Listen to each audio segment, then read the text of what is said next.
Guys, I have good news. The good news is we're going back to Greenville to Canada because I have the Canada Pass. Because how did I get the Canada Pass? That means I will go to Canada in the video.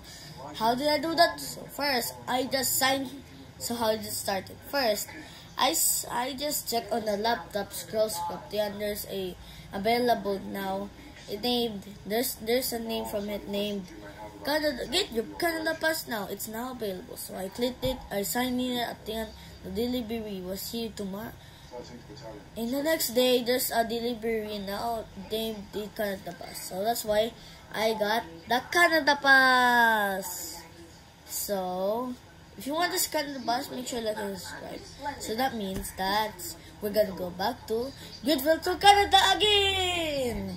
So trust me, in Sunday we'll go to the Canada. Right guys? Right? Trust me, promise I will go to the Canada. Greenville to Canada in Sunday, okay? Trust me. Here part 1 and part 2. So that's all the good news. So goodbye, stay safe, bye. Hope you enjoyed this video. Bye.